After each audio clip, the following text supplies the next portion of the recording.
अपन ने पढ़ लिया था एग्रोबैक्टीरियम का, किस प्रकार से उसका जनरल इंट्रोडक्शन कि उसके क्या क्या कैरेक्टर होते हैं। आज अपन पढ़ेंगे आगे लेक्चर 2 में कि किस प्रकार से जो ऑर्गेनाइजेशन होता है किसका, वायरल रीजन का या वायरुलेंस रीजन का ऑर्गेनाइजेशन किस प्रकार से होता है। तो ये उसी के आगे का पॉइंट है कि अपन ने कल बात कर ली थी ऑर्गेनाइजेशन ऑफ टीडीएनए। तो टीडीएनए में अपन ने पढ़ लिया था कि टीडीएनए में क्या क्या प्रेजेंट होते हैं। आज अपन पढ़ेंगे ऑर्गेनाइजेशन ऑफ वायरुलेंस रीजन। तो फर्स्ट है कि virulence region consist of 24 genes in total. तो वायरुलेंस जो रीजन होता है उसमें कितने जीन्स होते हैं, 24 जीन्स प्रेजेंट होते हैं। फिर है virulence region are located in 8 operon from vir A to vir H. मतलब कि जो वायरुलेंस रीजन होता है वो कहाँ पे प्रेजेंट होता है, वायरुलेंस ए से वायर एच तक। ठीक है, यहाँ तक आपके कंप्लीट है। फिर है vir A with A F and G are monocistronic. ठीक है, जो ए जीन होता है और एफ और जी जीन होते हैं वो मोनोसिस्टोनिक होते हैं। मोनोसिस्टोनिक का मतलब होता है कि मोनो मतलब सिंगल, ठीक है, मोनो मतलब सिंगल सिस्टोनिक। तो मोनोसिस्टोनिक का मतलब होता है कि ऐसे मतलब जिसमें कि क्या होता है, ऐसे जीन जो कि सिंगल प्रोटीन के जेनेटिक मतलब सिंगल प्रोटीन के बारे में ही इंफॉर्मेशन रखते हैं। ठीक है, सिंगल प्रोटीन के बारे में ही अगर जेनेटिक इंफॉर्मेशन रखते हैं तो वो क्या होंगे, मोनोसिस्टोनिक। आगे है कि whereas Y with A B C D E H R polycistronic. Poly मतलब बहुत सारे, तो जो मतलब इस प्रकार के जीन जो मतलब बहुत सारे या फिर सर्वल मतलब जो ट्रांसलेशन जिनका मतलब जिन प्रोटीन जिनका ट्रांसलेशन हो रहा है उनके बारे में मतलब सारे प्रोटीन के बारे में जेनेटिक इंफॉर्मेशन रखता है तो वो क्या होता है, पॉलीसिस्टोनिक। ठीक है, आगे विद ए सेंसेज एसिटोसिरिंगोन। एसिटोसिरिंगोन एक प्रकार का फिनोलिक कंपाउंड होता है जो आगे अपन देखेंगे कि किस प्रकार से जो विद ए उसको सेंस करता है या रिकॉग्नाइज करता है। ठीक है, आगे है with G transcriptional activator of vir box. तो जो ये जी जीन होता है वो क्या होता है, ट्रांसक्रिप्शनल एक्टिवेटर होता है। मतलब ट्रांसक्रिप्शन को कौन एक्टिव करता है, विर जी जीन। और ये वायर बॉक्स का ट्रांसक्रिप्शनल एक्टिवेटर होता है। तो आपको शॉर्ट क्वेश्चन में एक से ऐसे पूछ सकते हैं कि फंक्शन ऑफ विर जीन, विर जी, फंक्शन ऑफ विर ए। तो आपके इनको नॉर्मली इतना ही फंक्शन लिखना है कि विर ए senses acetosyringone, vir G transcriptional activator of vir box. आप इनको हिंदी में भी लिखना चाहो तो लिख सकते हो, वैसे इंग्लिश में भी बहुत इजी लिखा हुआ है। देखो इंटीग्रेशन, तो कई बार एग्जाम में ऐसे पूछ लिया जाता है कि टीडीएनए के ट्रांसफर एंड इंटीग्रेशन की मैकेनिज्म को डिस्क्राइब कीजिए। ठीक है, तो आपको ये पहले लैंग्वेज में लिखना है, फिर आपको डायग्राम के द्वारा इसको यहाँ पे समझाया जाएगा। तो इसमें फर्स्ट है कि सिग्नल इंडक्शन टू एग्रोबैक्टीरियम। तो सबसे पहले क्या होता है कि जब प्लांट सेल में क्या होता है, कहीं पे भी घाव हो जाता है तो वहां से फिनोलिक कंपाउंड का सीक्रेशन होता है और एग्रोबैक्टीरियम उसको क्या करता है, रिकॉग्नाइज करता है। तो by the phenolic compounds and some sugars induce biochemical changes that help in TDNA transfer. कि कुछ जो फिनोलिक कंपाउंड होते हैं और कुछ शुगर्स होती है वो क्या करती है, बायोकेमिकल चेंज लाती है जो कि टीडीएनए के ट्रांसफर में हेल्प करते हैं। मतलब प्लांट को कहीं पे भी चोट लग जाती है या कहीं पे भी घाव हो जाता है तो वहां से क्या करता है एग्रोबैक्टीरियम, वहां से क्या करता है, फिनोलिक कंपाउंड का सिक्रेशन होता है, कुछ शुगर्स का सिक्रेशन होता है जिससे कि जो एग्रोबैक्टीरियम होता है वो उसको रिकॉग्नाइज करता है और एग्रोबैक्टीरियम के टीआई प्लाज्मिड का टीडीएनए होता है वो उसमें ट्रांसफर हो जाता है। ठीक है, और उसको प्लांट को इन्फेक्ट करता है। बी पॉइंट है attachment of Agrobacterium to plant cell. कि पहले तो क्या हुआ फर्स्ट पॉइंट में कि प्लांट द्वारा फिनोलिक कंपाउंड का सीक्रेशन हुआ और एग्रोबैक्टीरियम ने उसको क्या किया, रिकॉग्नाइज किया, ठीक है। और सेकंड पॉइंट है attachment of Agrobacterium to plant cell. कि प्लांट सेल से जो एग्रोबैक्टीरियम है वो किस प्रकार से अटैचमेंट होता है। तो Agrobacterium attach to cell through polysaccharide. Agrobacterium है वो प्लांट के साथ किसके द्वारा अटैचमेंट होता है, पॉलीसेकेराइड के द्वारा अटैच होता है। आगे C point production of virulence protein. तो वायरुलेंस प्रोटीन के प्रोडक्शन के लिए क्या होता है कि विल जो ए जीन होता है वो फिनोलिक कंपाउंड को क्या करता है, आइडेंटिफाई करता है और ऑटोफॉस्फोराइलेशन करके क्या करता है, विल जी जीन को एक्टिव कर देता है। और अपन ने क्या पढ़ा था कि विल जी जीन होता है वो क्या होता है, ट्रांसक्रिप्शनल एक्टिवेटर होता है विल बॉक्स का, ठीक है। नेक्स्ट डी पॉइंट है कि प्रोडक्शन ऑफ सिंगल स्ट्रैंडेड। तो अब जो हमारा जो सिंगल स्ट्रैंडेड टीडीएनए, जो टीआई प्लाज्मिड डबल स्ट्रैंडेड है, तो उसमें जो टीडीएनए है उसको सिंगल स्ट्रैंड कौन बनाता है। ये क्वेश्चन पिछले सालों में आया हुआ भी है शॉर्ट क्वेश्चन में कि वीर डी1 व डी2 का फंक्शन क्या होता है, कि फंक्शन ऑफ वीर डी1 व वीर डी2। या फिर ऐसे भी पूछ सकते हैं कि सिंगल जो डीएनए होता है, टीडीएनए होता है, उसको सिंगल स्ट्रैंड कौन बनाता है, ठीक है। तो इसका आंसर क्या होगा कि जो RB right border and left border वीर डी1 व डी2 द्वारा कॉम्प्लेक्स द्वारा रिकॉग्नाइज कराए जाते। कल अपन ने पढ़ा था, ये है टीआई प्लाज्मिड और यहाँ पे क्या है, राइट बॉर्डर और ये है लेफ्ट बॉर्डर। और यहाँ पे टूम कॉम्प्लेक्स प्रेजेंट होता है, यहाँ पे ओपिन सिंथेसिस प्रेजेंट होता है, यहाँ पे ओपिन सिंथेसिस। और जो टूम जीन है वो किसके लिए रिस्पॉन्सिबल होते हैं, ऑक्सिन और साइटोकाइनिन के प्रोडक्शन के लिए रिस्पॉन्सिबल होते हैं। तो यहाँ पे क्या होता है, विर डी1 व विर डी2 कहाँ पे, यहाँ पे। तो यहाँ पे क्या करते हैं कि सिंगल स्ट्रैंड निक लगाते हैं, मतलब कट लगाते हैं। ये मतलब डबल स्ट्रैंडेड डीएनए है। यहाँ पे क्या प्रेजेंट होता है, विर डी1 और विर डी2।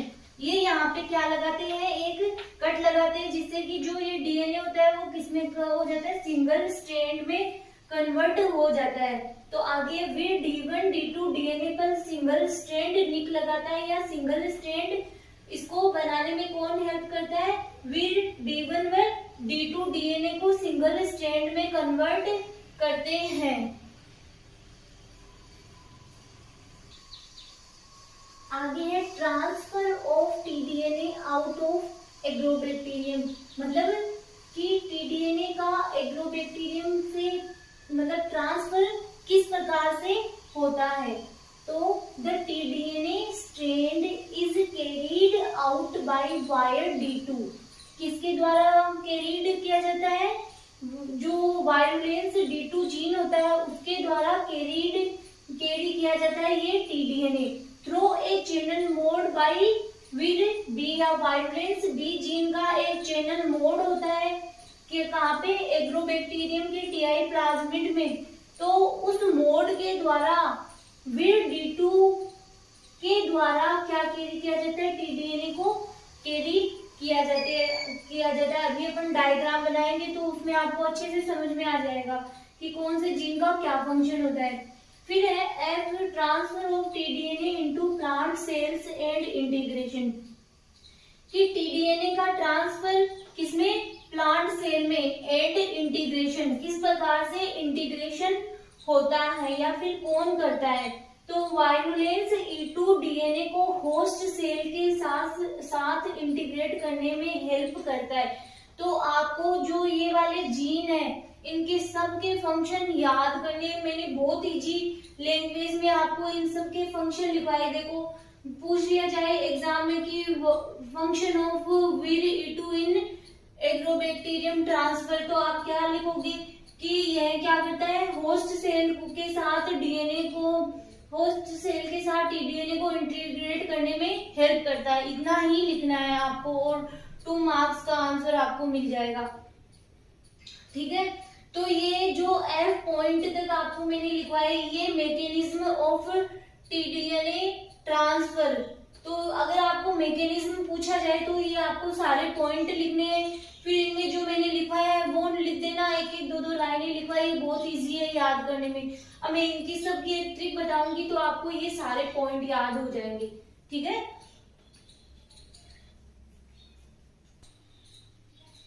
आगे देखो, ये सारे जो मैकेनिज्म के जो पॉइंट है मैंने उनके सबके फर्स्ट लेटर यहाँ पे लिख लिए। ठीक है, तो फर्स्ट पॉइंट था सिग्नल रिकॉग्नाइजेशन बाय एग्रोबैक्टीरियम। तो सबसे पहले किसके द्वारा, एग्रोबैक्टीरियम के द्वारा सिग्नल रिकॉग्नाइजेशन किया जाता है। बहुत इजी, अभी देखना आपको पूरी मैकेनिज्म यहीं पे ही लर्न हो जाएगी। एस हो गया, फिर है ए, फिर सेकंड पॉइंट क्या था, attachment of Agrobacterium to plant cell. तो किसका अटैचमेंट, एग्रोबैक्टीरियम की जो टीडीएनए का अटैचमेंट किसके साथ, प्लांट सेल के साथ। तो आपको ये पॉइंट तो इंग्लिश में लर्न करने हैं, और फिर मैंने इनमें 2-2, 3-3 लाइनें जो भी आपको लिखवाई है, जैसे कि सिग्नल रिकॉग्नाइजेशन में कौन हेल्प करता है, कि सबसे पहले सिग्नल रिकॉग्नाइजेशन में अपने पढ़ा था कि जो प्लांट होता है उसके द्वारा क्या किए जाते हैं, फिनोलिक कंपाउंड या शुगर का सिक्रेशन किया जाता है, जिनको कि एग्रोबैक्टीरियम क्या करता है, आइडेंटिफाई करता है, जिसके कारण बायोकेमिकल चेंजेस होते हैं। नेक्स्ट अपन ने attachment of Agrobacterium to plant cell, फिर पी से प्रोडक्शन ऑफ वायरुलेंस प्रोटीन, कि वायरुलेंस प्रोटीन का प्रोडक्शन किस प्रकार से होता है, कि जो Vir-A जीन था उसने क्या किया था, ऑटोफास्फोराइलेशन करके Vir-G जीन को क्या किया था, एक्टिव किया था। फिर है प्रोडक्शन ऑफ, पी से production of single stranded T-DNA, कि अब जो डबल स्ट्रैंडेड हमारे पास टीडीएनए उसको सिंगल स्ट्रैंडेड कौन बनाता है, वायरुलेंस D1 और D2 जीन होते हैं, वो क्या करते हैं, इसके ऊपर सिंगल स्ट्रैंडेड एक निक लगाते हैं, कट लगाते हैं। ठीक है, फिर है transfer of TDNA out of Agrobacterium, कि एग्रोबैक्टीरियम के टीडीएनए के ट्रांसफर को मतलब कौन ट्रांसफर करता है, मतलब TDNA out of Agrobacterium, TDNA का एग्रोबैक्टीरियम से आउट होना। फिर टी लास्ट में वापस से transfer of TDNA into plant cell and integration, कि एग्रोबैक्टीरियम के टीडीएनए का ट्रांसफर किसमें, प्लांट सेल में, और इंटीग्रेशन किसके द्वारा होता है। तो अपन अब इन सब को एक साथ लिख लेते हैं यहाँ पे।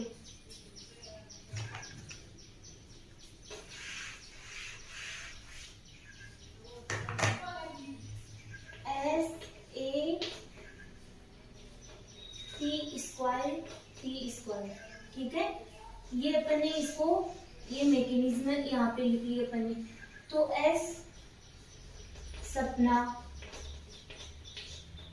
A आया पर तुम्हारा, बहुत इजी है, कितना इजी, देखो सपना आया पर तुम्हारा, सपना एस फर्स्ट पॉइंट, ए आया, ठीक है, फिर इनको ये वाला लिख के फिर इनको सबको मतलब आप ऐसे ओपन करके फिर इनके सारे पॉइंट लिख सकते हो। तो आपको ये याद करना है पहले तो, एस मतलब S-A-P² और T², सपना आया पर तुम्हारा, आपको ध्यान में रखना है कि P 2 बार और T भी 2 बार है, ये तो आपको याद रखना ही पड़ेगा कि ऐसे याद कर लो, ऐसे P² T²। अगर आपको कोई इससे बेटर ट्रिक आती है तो आप वो भी इसके लिए अपने तरीके से कोई भी ट्रिक यूज में ले सकते हो, कि सपना आया पर तुम्हारा, ये मैकेनिज्म याद करने की एक ट्रिक है जो आप इसे इजीली याद कर सकते हो। ठीक है, आगे ये है मैकेनिज्म का आपको डायग्राम बनाया हुआ है कि पूरी मैकेनिज्म इस डायग्राम में ही शो हो रही है। और ये डायग्राम आपको एग्जाम में अगर मैकेनिज्म पूछी जाए तो ये आपको डायग्राम भी बनाना है और इसके मतलब इसके अंदर क्या क्या चेंजेज आ रहे हैं, क्या क्या पॉइंट मैंने आपको लिखवाए थे वो भी आपको लिखना है। तो फर्स्ट अपन ने पढ़ा था कि जब कोई भी प्लांट सेल, कोई भी प्लांट कहीं से डैमेज होता है तो वो क्या करता है, फिनोलिक कंपाउंड या कुछ शुगर्स का सीक्रेशन करता है। ठीक है, कुछ शुगर्स का सीक्रेशन करता है। तो ये कोई प्लांट सेल है, देख रहे हो आप यहाँ पे। तो प्लांट सेल से क्या होगा, फिनोलिक कंपाउंड और शुगर का सीक्रेशन होगा, जिसको कौन रिकॉग्नाइज करेगा, ये एग्रोबैक्टीरियम रिकॉग्नाइज करेगा। तो एग्रोबैक्टीरियम रिकॉग्नाइज करके इसमें क्या होते हैं, देखो यहाँ पे जो फिर अपन ने पढ़ा था कि एग्रोबैक्टीरियम को रिकॉग्नाइज करके क्या होगा, इसमें क्या होगा, बायोकेमिकल चेंजेज होंगे। फिर जो वायरुलेंस ए जीन होता है वो इनको क्या करता है, आइडेंटिफाई करके किसको एक्टिव करेगा, वायरुलेंस जी जीन को एक्टिव करेगा। और वायरुलेंस जी जीन क्या होता है, ट्रांसक्रिप्शनल एक्टिवेटर होते हैं। यहाँ पे लिखा हुआ है CHVE। CHVE जो ये भी एक प्रकार का जीन होता है जो कि ग्लूकोज और गैलेक्टोज को क्या करता है, ये भी रिकॉग्नाइज करता है। फिर है ये देखो यहाँ पे ये एग्रोबैक्टीरियम सेल है, इसमें ये वाला क्या है, TI प्लाज्मिक प्रेजेंट है यहाँ पे। तो अपन ने बात की थी, फिर यहाँ से बात करते हैं कि फिर क्या करता है कि वायरुलेंस जी जीन एक्टिव हो गया तो ये क्या करेगा, ट्रांसक्रिप्शन को एक्टिव करेगा। फिर जो वायरुलेंस D1 और D2 क्या करेंगे, इसको सिंगल स्ट्रैंड बनाएंगे। ये वाला यहाँ से लेके यहाँ तक क्या है, tDNA है। और ट्रांसफर कौन सा पार्ट होगा, ये केवल इतना ही पार्ट यहाँ पे इस सेल में, प्लांट सेल के जो न्यूक्लियस है उसमें ट्रांसफर होगा। तो वायरुलेंस D1 पर D2 यहाँ पे क्या करते हैं, ये निक लगाते हैं, जिससे ये किसमें कन्वर्ट हो जाएगा, यहाँ पे T स्ट्रैंड, सिंगल स्ट्रैंड में कन्वर्ट हो जाएगा।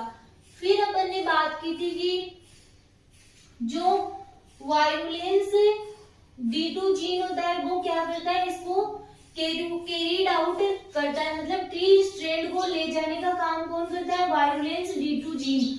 और किस चैनल मोड के माध्यम से, वायरुलेंस B चैनल, ये चैनल है, इसके माध्यम से ये लेके जाता है। तो ये यहाँ पे फिर जो वायरुलेंस E2 होता है वो किसमें हेल्प करता है, वायरुलेंस E2 हेल्प करता है प्लांट सेल में इंटीग्रेशन, जो होस्ट सेल होती है या प्लांट सेल है उसमें इंटीग्रेशन और ट्रांसफर में हेल्प कौन करता है, वायरुलेंस E2 हेल्प करता है। तो इसका क्या क्या फंक्शन हो गया वायरुलेंस E2 कि ये जो tDNA होता है या T स्ट्रैंड होता है उसको ट्रांसफर करने में और इसको इंटीग्रेशन करने में हेल्प करता है होस्ट सेल के साथ में। ये यहाँ पे tDNA कहाँ पे ट्रांसफर हो गया, प्लांट सेल के अंदर ट्रांसफर हो गया। और ये देखो यहाँ पे लिखा हुआ है T कॉम्प्लेक्स ट्रांसफर। अब ये कहाँ पे जाएगा, इसके प्लांट सेल के न्यूक्लियस में एंटर करेगा। और न्यूक्लियस में ये जो अलग दिखाया हुआ है यहाँ पे, ये क्या हो गया, इसके न्यूक्लियस में जो इसका DNA होता है प्लांट का, प्लांट सेल का, उसके अंदर इंटीग्रेट हो जाएगा। तो ये tDNA इंटीग्रेशन, ठीक है। तो T कॉम्प्लेक्स जब ट्रांसफर हुआ फिर ये क्या होता है, प्लांट सेल को इन्फेक्ट करता है, इसको इन्फेक्ट करके यहाँ पे ये एड हो जाता है। तो आप जब एग्जाम में इसको बनाओ तो इसको इसमें अलग अलग कलर पे यूज में ले सकते हो।